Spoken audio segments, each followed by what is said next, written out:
ನಮಸ್ಕಾರ. ರಿವ್ಯೂ ಚಾನಲ್ಗೆ ಸ್ವಾಗತ. ನಾನು ಸೌಖ್ಯ ಗಾಂವ್ಕರ್. 20 ಶಾಸಕರ ರಾಜೀನಾಮೆ, ಸರ್ಕಾರ ಉಳಿಯತ್ತ?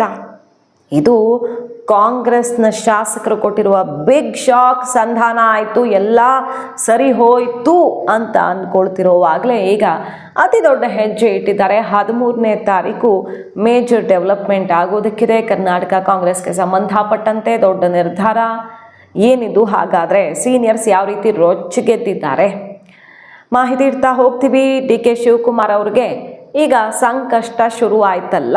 ಮಿಸ್ ಮಾಡಿದೆ ನಮ್ಮ ಚಾನಲ್ನ ಸಬ್ಸ್ಕ್ರೈಬ್ ಮಾಡಿ, ನಿಮ್ಮ ಅಭಿಪ್ರಾಯ ಕಮೆಂಟ್ ಮಾಡಿ ತಿಳಿಸಿ. ಎಸ್ ವೀಕ್ಷಕರೇ, ಇದು ಓಪನ್ ಆಗಿ ಡಿ ಕೆ ಸರ್ಕಾರಕ್ಕೆ ಕಾಂಗ್ರೆಸ್ನ ಶಾಸಕ ಹಾಕಿರೋ ಚಾಲೆಂಜ್. 20 ಜನ ರಿಸೈನ್ ಮಾಡಿದ್ರೆ ಅಕ್ಸೆಪ್ಟ್ ಮಾಡೋ ತಾಕತ್ತಿದೆಯಾ? ಮೊನ್ನೆ ಹೇಳಿದ್ರಲ್ಲ, ರಿಸೈನ್ ಮಾಡಿದ್ರೆ ತಕ್ಷಣ 1 ನಿಮಿಷದಲ್ಲಿ ಅಕ್ಸೆಪ್ಟ್ ಆಗುತ್ತೆ, ಹುಷಾರ್, ಎಚ್ಚರಿಕೆಯಿಂದಿರಿ, ನಾವು ನಿಮ್ಮನ್ನೆಲ್ಲ ತಡೆಯಲ್ಲ ಅಂತ ಡಿ ಕೆ ಶಿವಕುಮಾರ್ ಅವರು ಫಸ್ಟ್ ಹೇಳಿದ್ರು. ಆಮೇಲೆ ಅವ್ರಿಗೆ ಬಿಸಿ ಮುಟ್ಟಿಸಿದ್ರು CMಗೆ. ಎಷ್ಟರ ತನಕ ಅಂದರೆ ಅವರೇ ಹೋಗಿ ಆಮೇಲೆ ಸುರ್ಜೇವಾಲಾ ಅವರು ಬಂದು, ಈಗ ರಾಹುಲ್ ಗಾಂಧಿಯವರೇ ಕೃಷ್ಣಪ್ಪನವ್ರನ್ನೆಲ್ಲ ಸಮಾಧಾನ ಮಾಡೋ ಅಖಾಡಕ್ಕೆ ಇಳಿತಿದ್ದಾರೆ ಅನ್ನೋ ಮಾತು ಕೇಳಿ ಬರ್ತಿದೆ. ಸುರ್ಜೇವಾಲಾ ಅವ್ರ ಸಮಾಧಾನಕ್ಕೂ ಜಗ್ಗಿಲ್ಲ. ಅದೇನು ಮಾಡ್ತಿರೋ ಮಾಡ್ಕೊಳ್ಳಿ, ನನಗೆ ನಿಗಮ, ಮಂಡಳಿ, ಫಂಡು ಇದು ಯಾವುದೂ ಬೇಕಿಲ್ಲ. ಅವರೇ ಇನ್ನೊಬ್ರಿಗೆ ಫಂಡ್ ಕೊಡುವಷ್ಟಿದ್ದಾರೆ. ಸಚಿವ ಸ್ಥಾನ ಬೇಕು. ನೀವು ತಪ್ಪಾಗಿದೆ ಅಂತ ಒಪ್ಕೊಂಡು ಹೋಗಿದ್ದೀರಿ, ಕೊಡಿ ಅಂತ ಹೇಳಿದ್ರಲ್ಲ. ಸೊ ಈಗ ಅವ್ರು ಎಷ್ಟು ಖಡಕ್ ಮೆಸೇಜ್ ಕೊಟ್ಟಿದ್ದಾರೆ ಅಂದರೆ ರಾಹುಲ್ ಗಾಂಧಿಯವರೇ ಸಮಾಧಾನ ಮಾಡಲಿದ್ದಾರೆ ಕೃಷ್ಣಪ್ಪ ಅವ್ರನ್ನ ಅನ್ನೋ ತನಕ ಸುದ್ದಿಗಳು ಬಂದಿವೆ. ಇದ್ರ ನಡುವೆ ನೋಡಿ, ಬಂಗಾರಪೇಟೆ ಶಾಸಕ ಏನಂತ ಹೇಳಿದ್ದಾರೆ, ಸೆಡ್ ಹೊಡೆದಿದ್ದಾರೆ. ಸರ್ಕಾರ ಉಳಿಯತ್ತ?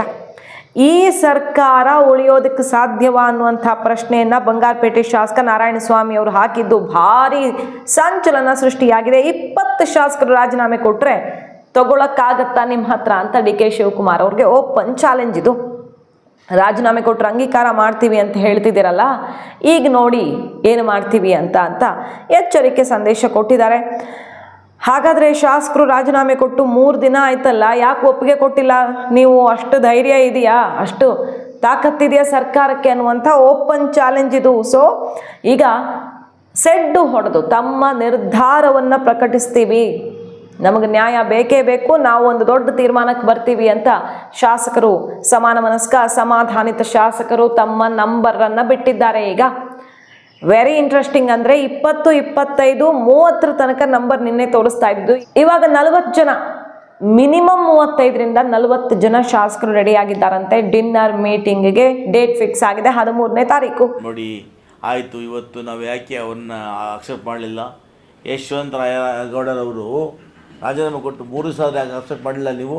ಸ್ಪೀಕರ್ ಇಲ್ವಲ್ಲ ಸರ್, ಸ್ಪೀಕರ್ ಇದ್ದಿದ್ರೆ ಅಕ್ಸೆಪ್ಟ್ ಮಾಡ್ತೀವಿ. ನೋಡಿ, ಡೆಪ್ಯೂಟಿ ಸ್ಪೀಕರ್ ಇದ್ದಾರಲ್ಲ, ಅದೇನೇ ಇರಲಿ, ನಾವು ಅಷ್ಟರ ಮಾತಾಡೋದು ಬೇಡ. ಅದವ್ರು ಯಾವುದೋ ಒಂದು ಹ್ಯಾಂಗಲಲ್ಲಿ ಹೇಳಿರ್ತಾರೆ.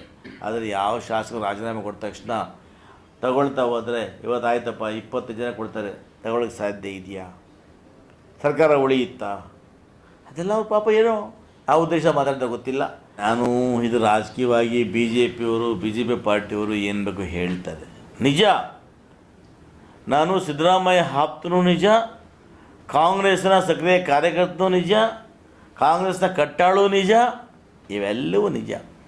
ಹಾಗಿದ್ದ ಡಿ ಕೆ ಶಿವಕುಮಾರ್ ವಿರೋಧಿ ಅಲ್ಲ ನಾನು.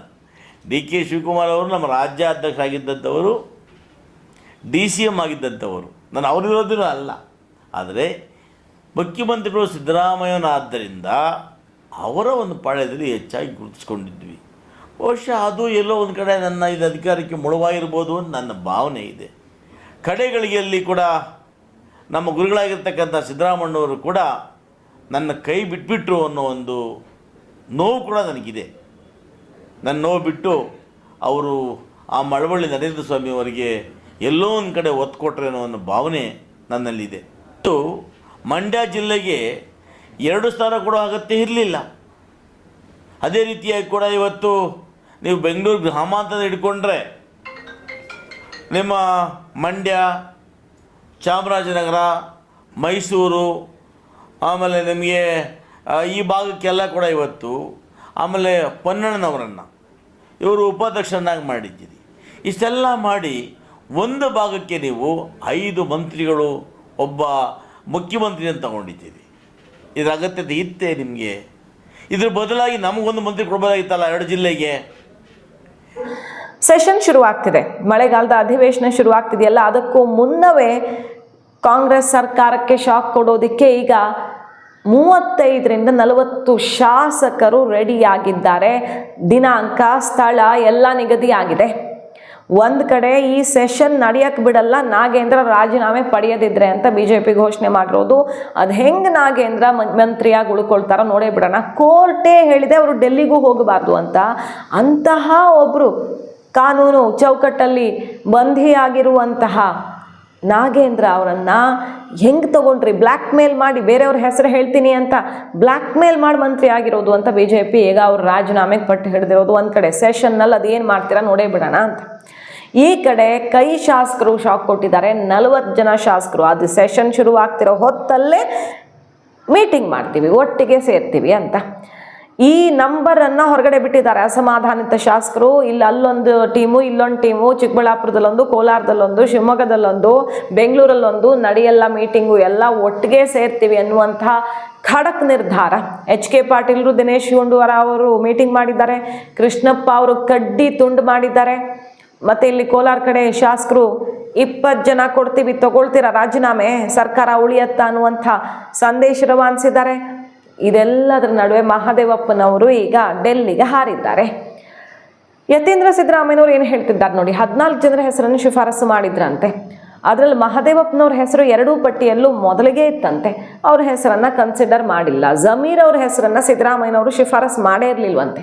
ಅವರು ಕೊಡಿ ಅಂತ ಕೇಳೇ ಇಲ್ವಂತೆ. ಅವ್ರ ಪರವಾಗಿ ಬ್ಯಾಟ್ ಬೀಸೇ ಇಲ್ಲ. ಬಟ್ ಅವ್ರನ್ನ ಕನ್ಸಿಡರ್ ಮಾಡಿದ್ದಾರೆ ಅನ್ನುವ ಮೂಲಕ ಸಿದ್ದರಾಮಯ್ಯನವ್ರು ಹೇಳಿದ್ದು ನಡೆದಿಲ್ಲ. ಇಲ್ಲಿ ಬೇರೆ ಹೆಸರುಗಳು ಒಂದಿಷ್ಟು ಓಕೆ ಆಗಿರಬಹುದು, ಬಟ್ ಪ್ರಮುಖವಾಗಿ ಕೆಲವೊಂದು ಏನೇನು ಆಗಿದೆ, ಯಾಕಂದರೆ ಸಿದ್ದರಾಮಯ್ಯನವ್ರ ಮೇಲೆ ಮುನಿಸ್ಕೊಂಡು ಬಿಟ್ಟಿದ್ದಾರಲ್ಲ, ಸೊ ರಿವೀಲ್ ಮಾಡ್ತಿದ್ದಾರೆ ಅವರು. ಸಿದ್ದರಾಮಯ್ಯನವ್ರು ಕೊಟ್ಟಿದ್ದಾರೆ, ಆಗಿಲ್ಲ, ಏನು ಮಾಡೋಕ್ಕಾಗತ್ತೆ ಅಂತ ಸಮಾಧಾನ ಮಾಡೋದಕ್ಕೆ ಯತೀಂದ್ರ ಅವರು ಆ ಖಾಡಕ್ಕೆ ಇಳಿದಿರೋದನ್ನು ನೋಡ್ತಿದ್ದೀವಿ. ಸೊ ಸಿದ್ದು ಬಣ ಸಿಡಿದೆದ್ದಿದೆ, ಆ ಹಿಂದ ನಾಯಕರು ಸಿಡಿದೆದ್ದಿದ್ದಾರೆ.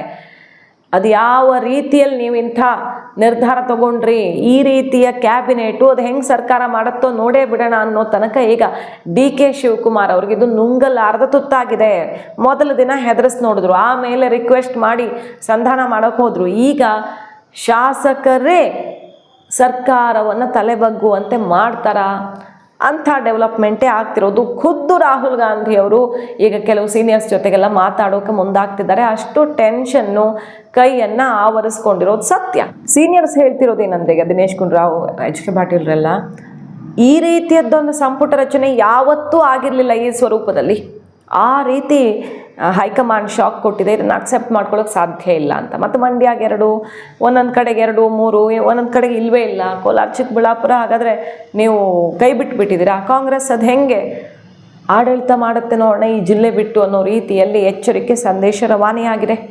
ಸೊ ಈಗ ಸೀನಿಯರ್ಸ್ ಎಲ್ಲ ಸೇರಿಕೊಂಡು ಒಂದು ಬಿಗ್ ಸ್ಟೆಪ್ಪನ್ನು ಇಡಲಿದ್ದಾರೆ ಕೈಯಲ್ಲಿ ಅನ್ನೋದೇ ಇಂಟ್ರೆಸ್ಟಿಂಗ್.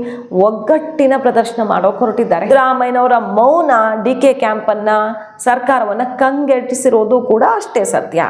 ಕಾದ್ ನೋಡೋಣ. ಮಾಹಿತಿ ಇಷ್ಟ ಆಗಿದ್ರೆ ಮಿಸ್ ಮಾಡಿದ್ರೆ ನಮ್ಮ ಚಾನಲ್ನ ಸಬ್ಸ್ಕ್ರೈಬ್ ಮಾಡಿ. ನಿಮ್ಮ ಅಭಿಪ್ರಾಯ ಕಮೆಂಟ್ ಮಾಡಿ ತಿಳಿಸಿ. Thank you.